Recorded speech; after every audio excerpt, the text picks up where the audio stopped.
الحمد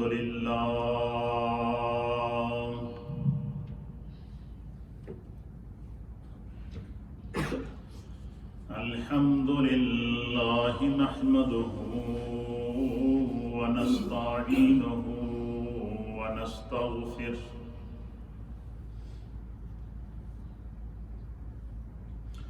ونؤمن به ونتوكل عليه ونعوذ بالله من شرور أنفسنا ومن سيئات أعمالنا من يهده الله فلا مضل له ومن يضلله فلا هادي له ونشهد أن لا إله إلا الله ونشهد أن سيدنا وسندنا ونبينا ومولانا محمدا عبده ورسوله أما بعد فأعوذ بالله من الشيطان الرجيم بسم الله الرحمن الرحيم وما أصابكم من مصيبة فبما كسبت أيديكم ويعفو عن كثير آمنت بالله وصدق الله مولانا العظيم وصدق رسوله النبي الأمين الكريم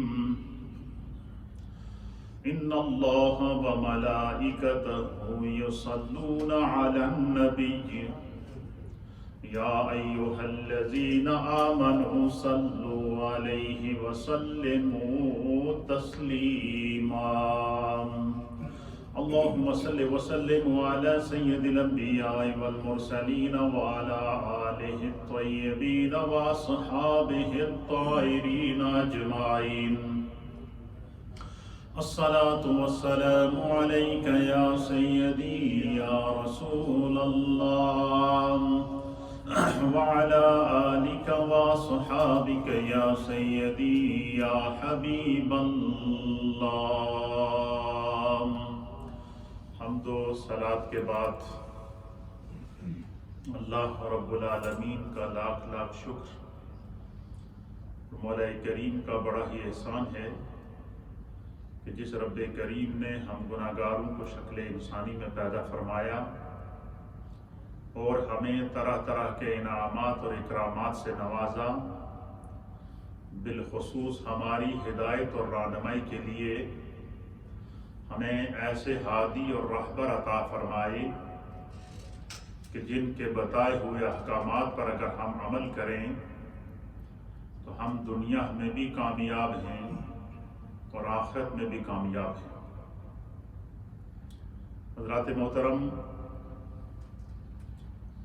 یہ 2021 جنوری ہے، پوری دنیا اس وقت تقریباً 1 سال کا عرصہ ہونے کو آ رہا ہے۔ 7 سے 8 مہینے مسلسل آپ اس پورے پیریڈ کو لے لیں کہ انسانیت ایک مشکل میں گھری ہوئی ہے۔ بلا تخصیص امت مسلمہ، مسلمانان عالم اور انسانیت بلا تفریق اس وقت وباؤں کی زد میں ہے، ابتلاؤں کی زد میں ہے، آزمائشوں کی زد میں ہے۔ ایک وبا آتی ہے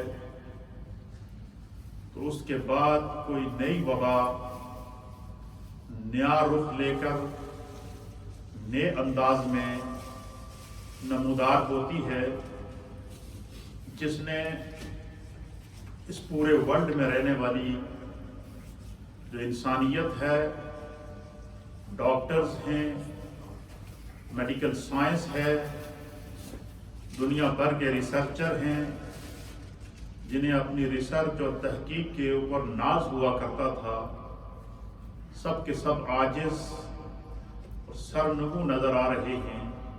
کیوں؟ کہ خدا کی قدرت سب سے زیادہ طاقتور ہے، اللہ سب سے زیادہ سپر پاور ہے۔ اللہ وہ ہے جو ان اللہ علی کل شیء قدیر ہے، جو ہر شے پر قادر ہے۔ بیماریاں بھی اسی کی طرف سے آتی ہیں، وبائیں بھی اسی کی طرف سے آتی ہیں، حادثات بھی اسی کی طرف سے آتے ہیں، ابتلائیں بھی اسی کی طرف سے آتی ہیں، سونامیز بھی اسی کی طرف سے آتے ہیں، زلزلے بھی اسی کی طرف سے آتے ہیں، دنیا کی تباہیاں بھی اسی کی طرف سے آتی ہیں، اور اس زمانے کی ترقی اور عروج اور اللہ کے انعامات اور اکرامات بھی اسی کی طرف سے اس کی برسات ہوتی ہے۔ تو اللہ رب العالمین بسا اوقات جب ہم قرآن حکیم فرقان مجید کا مطالعہ کرتے ہیں تو قرآن ہمیں امم سابقہ کی جو تعلیم، جو مثالیں دیتا ہے، اس میں جہاں اور تمثیلات اور مثالیں قرآن نے امم سابقہ کے انجام کو قرآن نے بیان کیا ہے، یا امم سابقہ میں سے جن قوموں نے اپنے رب کی طرف ہر حال میں رجوع کیا ہے، اللہ نے جو ان کے اوپر انعامات کیے ہیں، خدا اس کو بھی بیان کر رہا ہے۔ اور قرآن کے اندر امم سابقہ میں سے وہ لوگ جنہوں نے خدا کی قدرت کو چیلنج کیا ہے، نافرمانی کی صورت میں، کفر کی صورت میں، شرک کی صورت میں، ظلم کی صورت میں، بربریت کی صورت میں، اور ہر وہ چیز جو خدا کے نظام کو چیلنج کر رہی تھی، وہ ظلم کہلائی، جبر کہلائی، نافرمانی کہلائی۔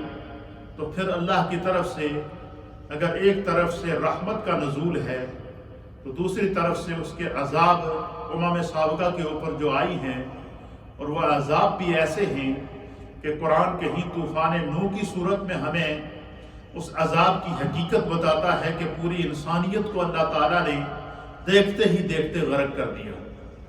پھر قرآن ہمیں قوم لوط کی صورت میں ان پر آنے والے عذاب، کہ جن جن قوم لوط کی صورت میں لوگوں نے نافرمانیاں کی تھی، قرآن بیان کرتا ہے کہ اللہ تعالیٰ نے ان کے اوپر پتھروں کی برسات کی، حتیٰ کہ یہاں تک مفسرین اور محدثین نے لکھا ہے سورہ ہود کے اندر ایک آیت کی تفسیر کے مطابق کہ جب قوم لوط کے اوپر اللہ نے ان کی نافرمانیوں کی وجہ سے عذاب نازل کیا تو ان پر پتھر برسائے، اور وہ پتھر جو آسمان سے بارش کی طرح یا اولوں کی طرح برستے تھے، ایک پتھر ایک آدمی کے سر پہ لگتا تھا، اس کے جسم کو چیرتا ہوا زمین میں جا کر دس جاتا تھا، اور وہ انسان وہیں کے وہیں اس طرح ہو جاتا تھا کہ بالکل جیسے کہ وہ ایک مٹی کا پتلا ہے، غرق ہو جاتا تھا۔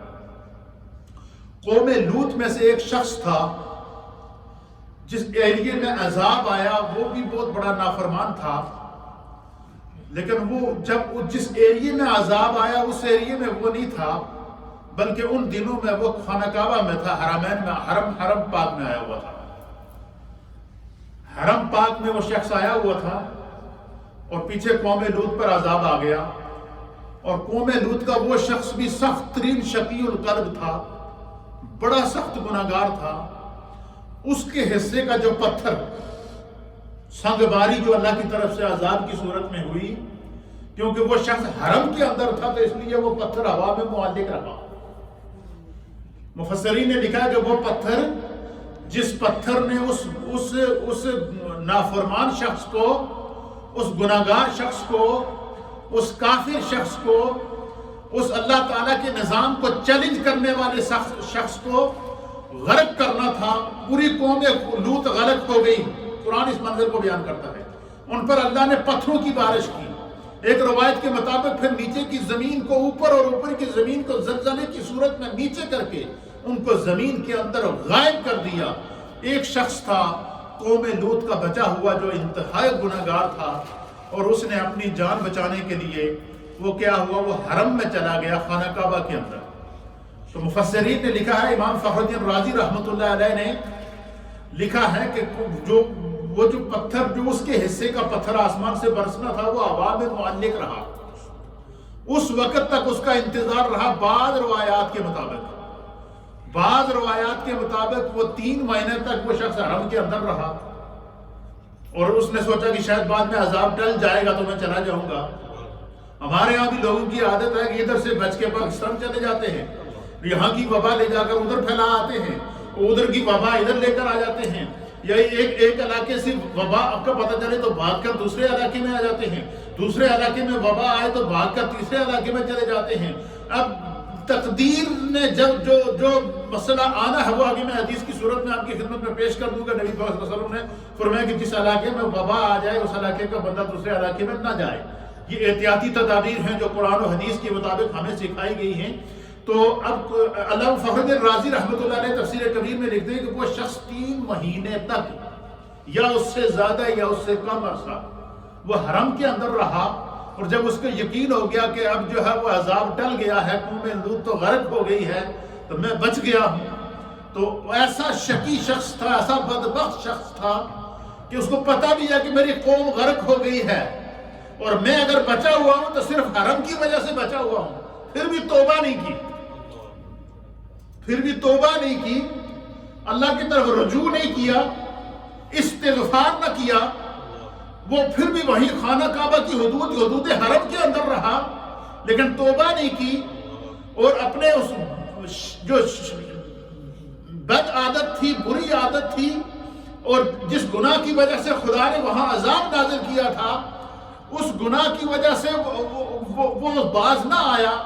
تو پھر جب اس کو یقین ہو گیا کہ اب جو ہے وہ قوم لوط تو غرق ہو گئی ہے، عذاب تو ٹل چکا ہے، اب میں بچ جاؤں گا، تو وہ پھر کیا ہوا، اس نے کیا کیا، وہ بڑی خوشی نکلا حرم سے کہ میں جاؤں گا اور جب دوسروں کی زمینیں ہیں ان کے اوپر بھی قبضہ کروں گا. ہمارے یہاں یہ بھی ہوتا ہے نا کہ بس موقع کی تلاش کے دوسروں کی جو زمینیں ہیں ان پہ بھی جا کے قبضہ کروں گا. وہ اس وقت تک وہ پتھر اس کے اوپر لہراتا رہا جب تک وہ حدود حرم میں رہا. اب مفسرین نے لکھا ہے کہ جیسے ہی وہ حدود حرم سے باہر نکلا، کیا ہوا؟ جیسے ہی وہ حدود حرم سے باہر نکلا، اس نے حرم کی حدود کو چھوڑا، وہ پتھر آسمان سے آیا، اس کے سر پہ پڑا، اس کے جسم کو چیرتا ہوا زمین کے اندر چلا گیا. یہ وہ اللہ کی طرف سے قوم لوط کے اوپر وہ اللہ کی طرف سے عذاب تھا پتھروں کا، جو آج کے دور کے اندر اسی سے لوگوں نے میزائل کے تجربے کیے کہ اوپر سے اگر وار ہو تو وہ ٹارگٹ کے اوپر ہٹ کیسے ہوتی ہے.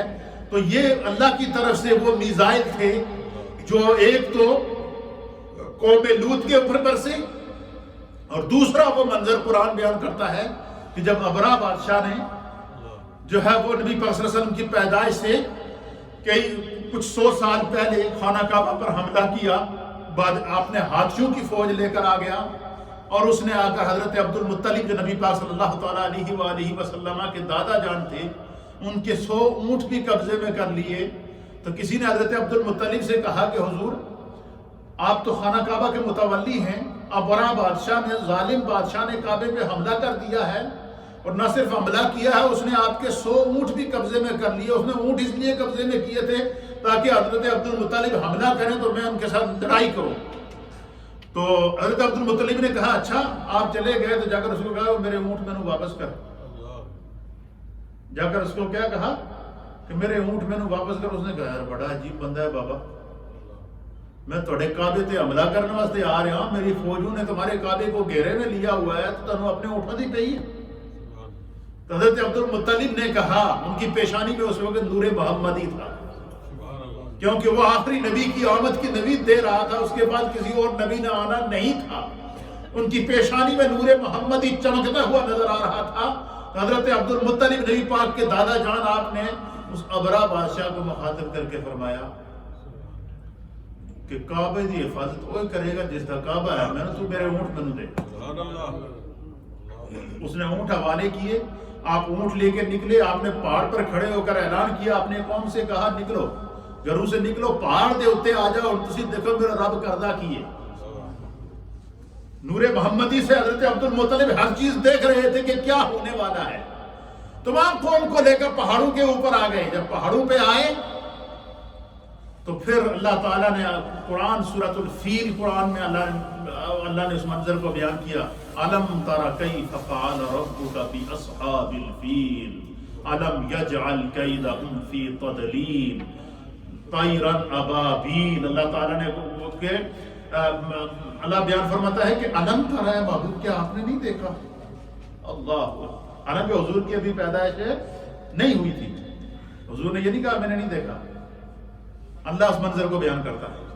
تو اب یہ جو قوموں کی نافرمانیاں ہوتی ہیں اللہ پہلے موقع دیتا ہے، پھر اس طریقے سے زمانے کے یہ قرآن ہمیں مختلف مسالے دے کر سمجھا رہا ہے کہ اپنے رب کی نافرمانی نہ کرو، اللہ کی طرف لوٹ کر آ جاؤ۔ آج دیکھیں، پہلے کرونا وائرس کی وبا کا ایک شور شرابہ تھا، اس سے پہلے ایک وائرس آیا تھا جس کو سوائن فلو کہتے تھے، اس کے بعد برڈ فلو آیا، اس سے پہلے مختلف قسم کے وائرسز جو ہے وہ طاعون کا وائرس قرآن کے اندر جو ہے وہ اور حدیث کے اندر آتا ہے کہ پہلی امتوں کے اوپر آتا رہا ہے۔ اسی طریقے سے مختلف قسم کی وبائیں آتی رہی ہیں۔ تو جہاں پر بیماریاں ہیں، وبائیں ہیں، وہاں پر زمین پر رہنے والے انسانوں کے لیے امتحان بھی ہوتا ہے کہ اللہ تعالیٰ جو ہے وہ پھر شان بھی بیان کرتا ہے کہ اہل ایمان کی شان یہ ہے کہ وہ ان حادثات سے سیکھتے ہیں، لیکن ہم نے ان حادثات سے سیکھا نہیں ہے۔ قرآن بیان کرتا ہے، قرآن کیا بیان کرتا ہے؟ میں نے جو آپ کے سامنے آیت تلاوت کیا ہے، اس کا ترجمہ آپ سنیں گے، اس کے متعلق میں ایک دو احادیث بیان کروں گا تو ہمیں اندازہ ہو جائے گا کہ ہم یہ جو دن بہ دن آئے دن نئی نئی مصیبتوں میں گھر رہے ہیں، اس کی وجہ کیا ہے؟ اس پر غور کرنے کی ضرورت ہے، اپنے آپ کو بدلنے کی ضرورت ہے، اپنے دل کو بدلنے کی ضرورت ہے، اپنے خیال اور تصور کو بدلنے کی ضرورت ہے، نافرمانیوں کو چھوڑ کر رجوع اللہ کی ضرورت ہے۔ پھر ہم ان وباؤں سے، ان مصیبتوں سے، ان عذابوں سے، ان مشکلات سے بچ سکتے ہیں، ورنہ ہر دفعہ ہم پر کوئی نہ کوئی نئی آزمائش آتی رہی۔ اللہ قرآن میں فرماتا ہے، میرے سامنے سورہ کا نام سورہ شورا، سورۃ الشورا، اور یہ 25واں سپارہ ہے۔ کتنا سپارہ ہے؟ 25واں سپارہ ہے، سورہ شورا ہے، اور یہ سورہ نمبر 42 ہے۔ قرآن پاک کی سورت نمبر کتنا ہے؟ یہ 42 42 نمبر سورت ہے، اور اس سورت کی آیت نمبر ہے 30 نمبر آیت۔ اس میں اللہ رب العالمین ارشاد فرماتا ہے، اللہ فرماتا ہے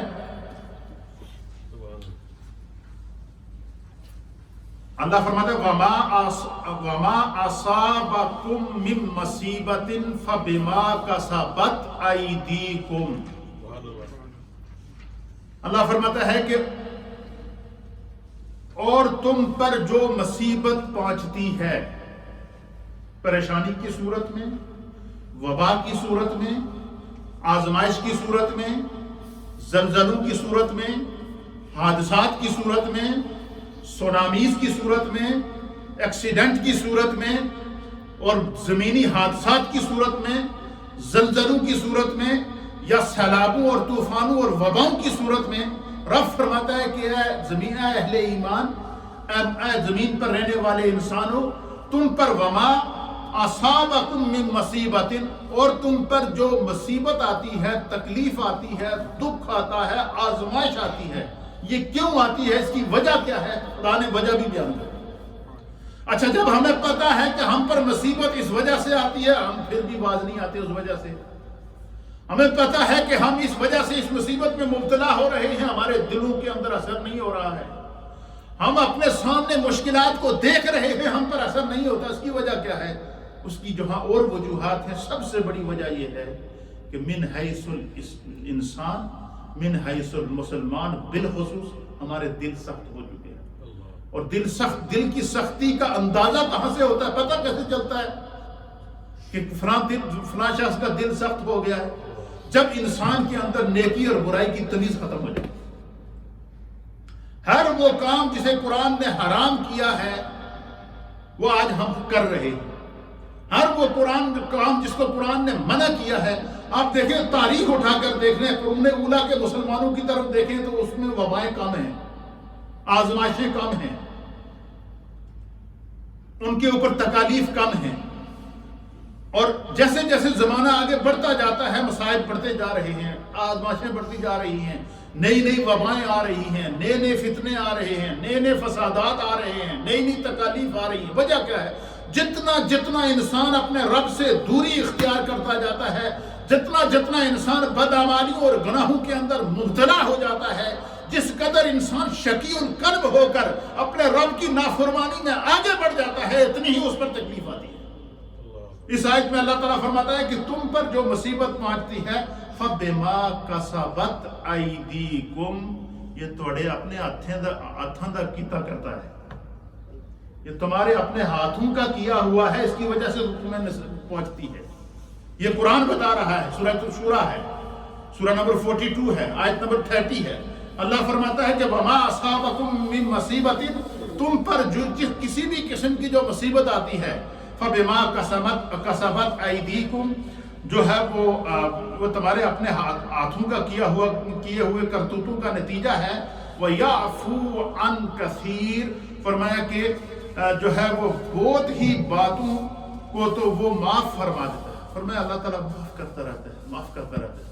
لیکن وہ ایک مثال مشہور ہے نا سڑے زبان کہ جدو پانی سر تو اتنے ہو جائے، جب پانی سر سے اوپر ہو جائے تو پھر کیا ہوتا ہے؟ اللہ فرماتا ہے کہ میں معاف کرتا رہتا ہوں، لیکن جب انسان سرکش ہو جائے اس حد تک، نمرود، قرآن اس واقعے کو بیان کرتا ہے کہ نمرود جو تھا حضرت ابراہیم علیہ نبی علیہ السلام کے دور کا بادشاہ تھا، اس کو اللہ نے پوری دنیا کا سپر پاور بنایا تھا، پوری دنیا میں اس کی فوجیں پھیلی ہوئی تھی نمرود بادشاہ کی۔ تو وہ لوگوں کو اس حد تک نافرمان ہو گیا اقتدار کے نشے میں کہ وہ لوگوں کو کہتا تھا کہ مجھے سجدہ کرو، انا ربکم الاعلی، میں تمہارا سب تو بڑا رب ہوں۔ یعنی اس اقتدار کے نشے میں اللہ کی قدرت کا، اس کی ذات کا بھی انکار کر بیٹھا۔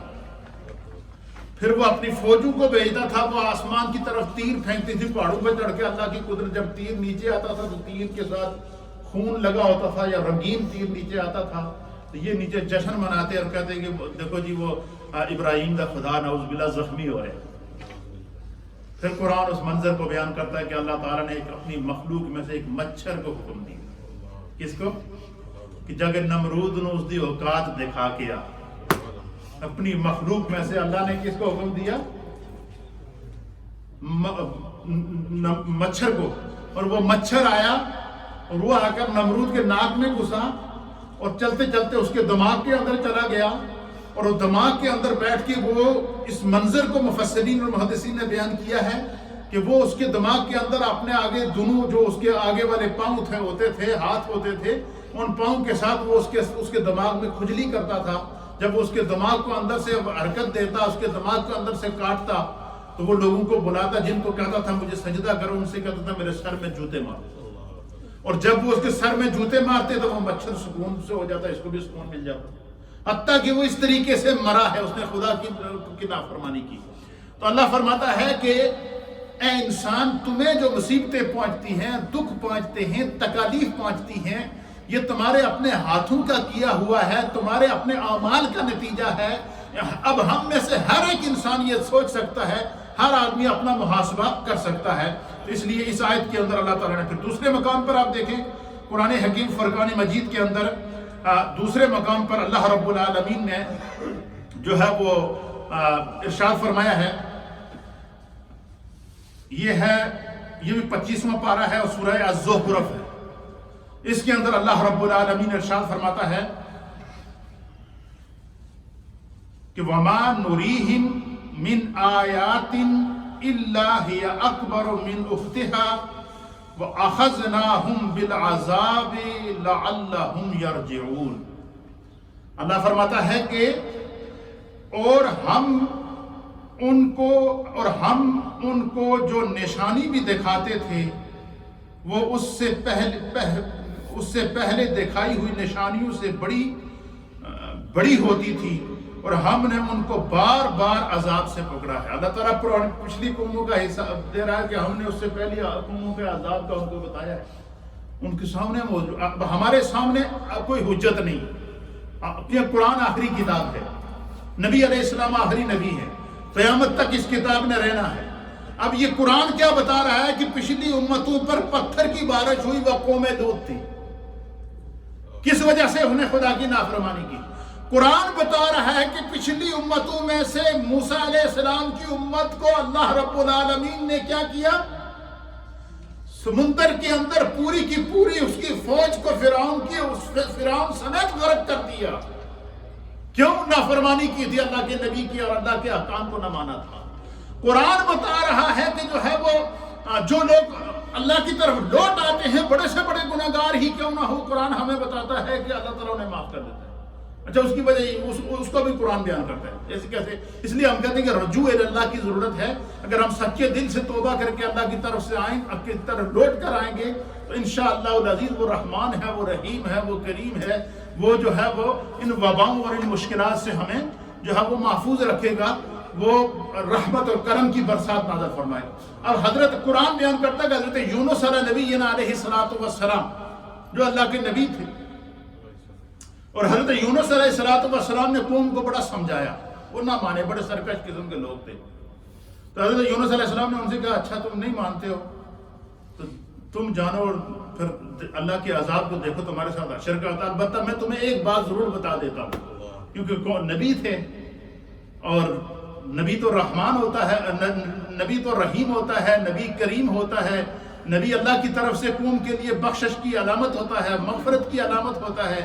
تو حضرت یونس علیہ السلام نے ان سے کہا جی کہ 3 راتوں تک 3 دن تھوڑے کو لے۔ کیا ان سے کہا کہ تمہارے پاس 3 راتیں اور 3 دن ہیں، اور حضور نے ہمیں کتنے دن دیے؟ حضور نے ہمیں 6 دن دیے۔ وہ میں بتاؤں گا کیسے 6 دن دیے۔ 3 دن اور 3 راتیں تمہارے پاس ہیں۔ حضرت یونس علیہ السلام نے اپنی قوم کو روانہ ہوتے ہوئے کہا ان 3 دنوں اور 3 راتوں کے اندر اگر تم توبہ کر لو، شرک کو چھوڑ دو، کفر کو چھوڑ دو، نافرمانی کو چھوڑ دو، واپس اپنے رب کی طرف لوٹ کر آؤ، تو اللہ بڑا کریم ہے، میں رب کی بارگاہ میں دعا کرتا ہوں اللہ تھوڑے تے عذاب ڈال دے۔ یہ 3 دن کی اللہ نے مہلت دے دیا تمہیں، ان 3 دنوں کے اندر بھی خدا چاہتا ہے کہ میری طرف لوٹ کے آ جاؤ۔ انہوں نے کہا جی تسی سانو خواب کا ڈران دے، جاؤ تسی جڑا کرنا کرو، جب عذاب آئے گا تو ہم دیکھ لیں گے۔ اب قرآن اس منظر کو بیان کرتا ہے کہ جس وقت پہلا دن گزرا نا تو آسمان کی کناریوں کے اوپر بادل آنا شروع ہو گئے، دوسرا دن گزرا آسمان بالکل سیاہ ہو گیا، خوف کا عالم طاری ہو گیا، دھند چھا گئی ہر طرف دھند ہی دھند تھی، اور ایک طوفان کا ایک خوف کا عالم تھا ہر ایک، حتیٰ کہ جو جانور تھے نا، جانور اور پرندے اور چرند اور سانپ اور جو زمینی کیڑے تھے، ان کو اندازہ ہو گیا کہ خدا کا عذاب آنے والا ہے۔ روایت مفسرین نے لکھا ہے کہ ان 3 دنوں اور 3 راتوں کے اندر اس پورے علاقے کے اندر جہاں قوم یونس علیہ السلام رہتی تھی، جتنے جانور تھے، جتنے پرندے تھے، سانپ تھے، جنگلی جانور تھے، چرند تھے، پرند تھے، انہوں نے قطاروں کے اندر جب اس علاقے کو چھوڑ دیا، اس علاقے کو چھوڑ کر وہاں سے نکل گئے باہر، دوسرے علاقے میں چلے گئے۔ اب جب تیسرا دن آیا نا تو سرخ آندھی آنا شروع ہوئی، ایک عجیب و غریب قسم کی کیفیت طاری ہو گئی۔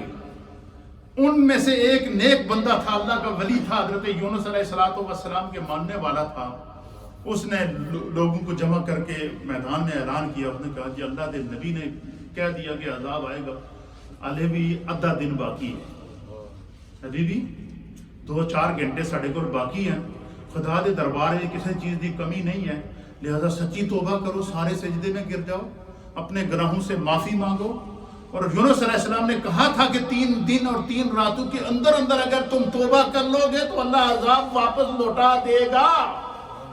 یہ قرآن اس منظر کو بیان کرتا ہے، یہ کوئی قصہ کہانی نہیں ہے. اب قرآن بیان کرتا ہے کہ یونس علیہ السلام کی قوم کو احساس ہو گیا. کیا ہو گیا؟ ان کو احساس ہو گیا، ان کو بات سمجھ میں آ گئی. قوم لوط کو بات سمجھ میں نہیں آئی، قوم نمرود کو بات سمجھ میں نہیں آئی، قوم فرعون کو بات سمجھ میں نہیں آئی، اور اسی طریقے سے دیگر انبیاء اکرام کی قوموں کو یہ بات سمجھ میں نہ آئی، لیکن قوم یونس کو بات سمجھ میں آ گئی. حضرت یونس علیہ السلام کی قوم ساری ایک میدان میں جمع ہوئی. جو ان کے پاس جانور تھے ان کو بھی ساتھ لے کر آ گئے، جو بچے تھے ان کو بھی ساتھ لے کر آ گئے، جو بچیاں تھیں ان کو بھی ساتھ لے کر آ گئے، عورتوں کو بھی ساتھ لے کر آ گئے. سارے کے سارے ایک میدان کے اندر جمع ہو کر سجدے میں گر کر کہا کہ بارے الہ ہر گناہ تو توبہ کرتے، ہر جرم کا اقرار کرتے ہیں، تیری طرف لوٹ کر آتے ہیں. اے اللہ اس دفعہ عذاب ڈال دے، سچے دل سے توبہ کرتے ہیں. یہ کوئی ایسی بات نہیں ہم سے پھر نافرمانی نہیں ہوگی. بس ان سب کا سجدے میں گرنا تھا. اللہ کا قرآن کہتا ہے کہ پھر وہ عذاب ٹلنا شروع ہو گیا، بادل چھٹنا شروع ہو گئے، آندھی ہٹنا شروع ہو گئی، طوفان واپس پیچھے آنا شروع ہوگا. سمندری طوفان اس طرف بڑھ رہا تھا، ہوائیں اس طرف بڑھ رہی تھی، پہاڑ اس طرف بڑھ رہے تھے. ایک عجیب و غریب خوف کا عالم تھا. لیکن سچے دل سے قوم یونس نے جب توبہ کی، سچے دل سے قوم یونس علیہ السلام نے جب استغفار کی، اللہ تعالیٰ نے تیسری رات آنے سے پہلے عذاب نازل ہونے سے چند لمحات پہلے اللہ نے اس عذاب کو ٹال دیا. پھر انہوں نے سچی توبہ کی، اور تو جب انہوں نے دیکھا کہ عذاب ٹل گیا ہے، توبہ ہو رہی ہے، توبہ قبول ہو رہی ہے، تو وہاں انہوں نے سچے دل سے ایک دعا اور مانگی کہ یا اللہ ہم شرمندہ ہیں، ہمیں یونس علیہ السلام کو واپس لوٹا دے. کیا کی؟ پھر دعا کی. اللہ تعالیٰ نے ان کی توبہ بھی قبول کی، ان سے عذاب کو بھی ہٹا دیا، ان کی دعا بھی قبول کی. مچھلی نے سمندر کے کنارے آ کے یونس علیہ السلام کو واپس اگل دیا. یہ ہے اللہ فرماتا فَاعْتَبِرُوا يَا أُولِي الْأَبْصَارِ کہ انسان تمہارے رب نے عقل عطا کی ہے، اس سے بصیرت عطا کی ہے، اس سے نصیحت حاصل کرو. فَاعْتَبِرُوا کا معنی ہے عبرت حاصل کرو، نصیحت حاصل کرو. تو ہمیں ان چیزوں سے سیکھنا ہے. تو قرآن حکیم فرقان مجید اس منظر کو کیا کرتا ہے؟ بیان کرتا ہے کہ جو ہے وہ جب بندہ سچی توبہ کر کے اللہ کی طرف لوٹ آئے تو اللہ مصیبتیں ٹال دیتا ہے. اب مجھے بتائیں، یہ کورونا وائرس کی وبا آئی، ہم کس مصیبت میں پڑے؟ ہمارے لیے مسجدیں بند، رمضان ہم نے مسجد میں نہیں آ سکے نا، خانہ حج ہم نہیں کر سکے. اس سے بڑی کوئی سزا ہوگی ہمارے لیے؟ لیکن ہمیں پرواہ نہیں ہے، دل سخت ہیں جیسے کچھ ہوا ہی نہیں. اچھا، جب ہمیں پرواہ نہیں ہے، ہمارے دلوں پر اس کا اثر نہیں ہوا، اب نئی خوشخبری آپ نے سنی ہوگی کہ ایک نیا وائرس آیا ہے، اس کی نئی شکل ہے. وہ کیا تھا؟ پہلا جو وائرس تھا وہ زمین پر پڑا ہوتا تھا. کیا ہوتا تھا؟ وہ زمین پر پڑا ہوتا تھا، یا جس شخص کے ساتھ وہ وائرس لگا ہو تو اس نے اگر کسی سے ہاتھ ملا لیا تو اس کو لگ گیا، یا زمین پر یا ٹیبل پر یا کہیں پہلا وائرس پڑا ہوتا تھا، اس ٹیبل کو اس چیز کو کسی نے ہاتھ لگایا تو اس کو وہ وائرس لگ گیا. لیکن یہ جو نیا وائرس ہے، یہ کہتے ہیں یہ بڑا ہی خطرناک ہے.